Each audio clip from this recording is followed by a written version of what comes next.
పేద మధ్యతరగతి ప్రజలకు బంగారం ధరలు అందని ద్రాక్షలాగా మారాయి. గత కొన్ని రోజులుగా కూడా బంగారం ధరలనేది పెరుగుతూ వస్తున్నప్పటికీ, గత వారంలో కొంచెం తగ్గుముఖం పట్టింది. సో, ఈ నేపథ్యంలో బంగారం ధరలు కాస్త తగ్గుతాయని పేద మధ్యతరగతి ప్రజలంతా కూడా ఆశాభావం వ్యక్తం చేశారు. కానీ నిన్న ఒక్కసారిగా చూసుకున్నట్లయితే ఇటు బంగారం, వెండి ధరలు అనూహ్యంగా పెరగటం అనేది జరిగింది. నిన్న మనం ధరలను పరిశీలించినట్లయితే ఇటు 24 క్యారెట్లు చూసుకున్నట్లయితే రూ. 380 పెరిగింది. 22 క్యారెట్ల బంగారం ధర చూసుకున్నట్లయితే దాదాపు కూడా 350 వరకు కూడా పెరిగింది. ఆహ్, ఎ 18 క్యారెట్స్ గోల్డ్ ఏదైతే ఉందో అది చూసుకున్నట్లయితే 290 వద్ద రూపాయల వరకు కూడా పెరిగిన పరిస్థితి మనకు నిన్న కనిపించింది. అయితే గత సంవత్సరన్నర కాలంగా మనం బంగారం ధరలు చూసుకున్నట్లయితే అనూహ్యంగా పెరుగుతూ వచ్చాయి. 40,000 ఒక 10 గ్రాములు బంగారం 45,000, 50,000గా గతంలో ఉండేది.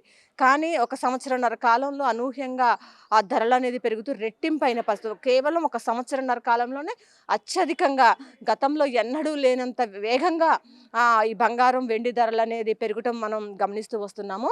అయితే వెండి అయితే ఇంతగా పెరుగుతుందని ఎవరు ఊహించలేదు. కానీ వెండి గూడా దాదాపు కిలో వెండి 1,50,000 చెరువులో ఉందంటే, ఆ వెండి ధరలు కూడా ఏ విధంగా పెరిగాయో మనం అర్థం చేసుకోవచ్చు. మొత్తంగా చూసుకున్నట్లయితే బంగారం ధరలనేది పసిడి ప్రియులను షాక్‌కు గురి చేస్తున్నాయి.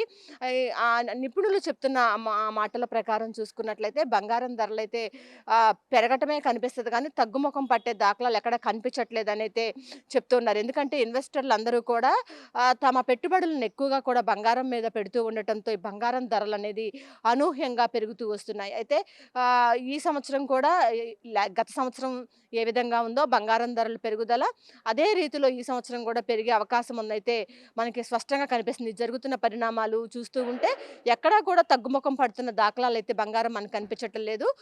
మొత్తంగా చూసుకుంటే 24 క్యారెట్ల బంగారం ధర చూసుకుంటే 1,43,700 ఉంది. 22 క్యారెట్ల బంగారం చూసుకున్నట్లయితే 1,31,800 చిల్లరగా మనకి ఇక్కడ కనిపిస్తా ఉంది. మొత్తంగా ఈ ఏడాది కూడా బంగారం ధరలు అనూహ్యంగా పెరిగే అవకాశాలే మనకి స్పష్టంగా కనపడుతున్నాయి.